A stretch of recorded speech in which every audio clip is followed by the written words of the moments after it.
All right, so ready to dive into some horror. We're cracking open Whispers in the Dark, your collection of short horror stories. And trust me, we're going way beyond just, ooh, we're digging into what makes these stories tick. Oh, you picked a good time of year for this, that's for sure. There's just something about short horror, it gets right under your skin. And this collection, it's got that classic creepiness, but with a really modern feel, you know? Yeah, totally.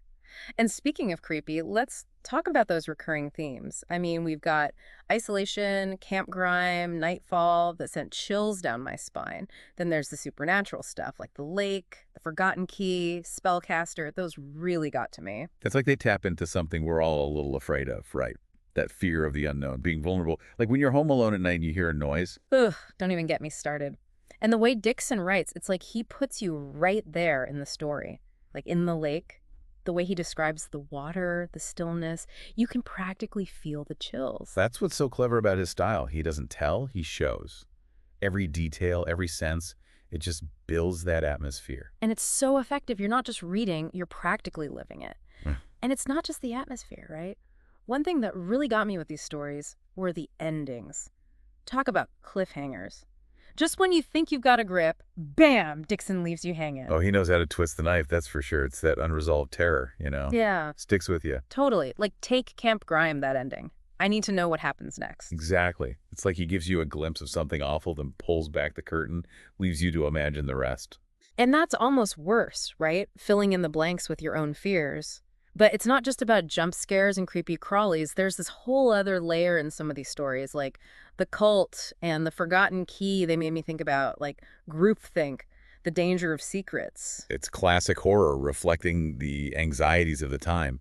But Dixon, he gives it this modern spin. Like the cult is that fear of losing yourself, right?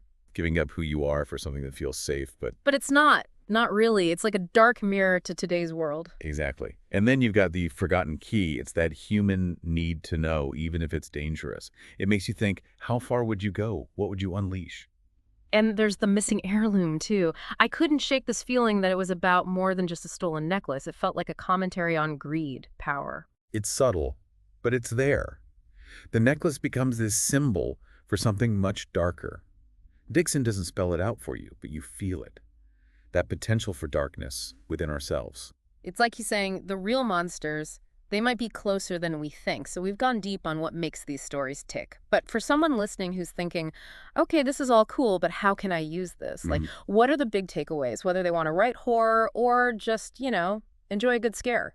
Great question. Well, first off, think about how Dixon uses those descriptions, those sensory details. That's something anyone can learn from. It's about making the reader feel everything. Yeah, like you said, he doesn't tell, he shows. And those cliffhanger endings, those really get you thinking. Absolutely. That's a technique that goes beyond horror. It's about keeping people hooked, wanting more. Totally. But even if you're not a writer, just knowing how horror works, it changes how you experience it. Like watching a scary movie, you start noticing all these little things. Exactly. You're more tuned in. And here's something I kept thinking about while we were talking. How much of horror is it really on the page versus what's happening in our heads?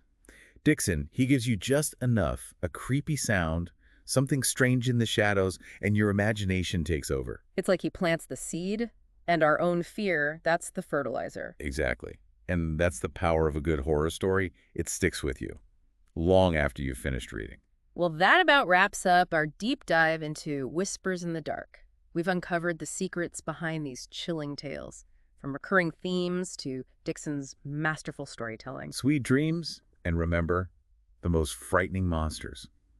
Sometimes they're the ones we create ourselves.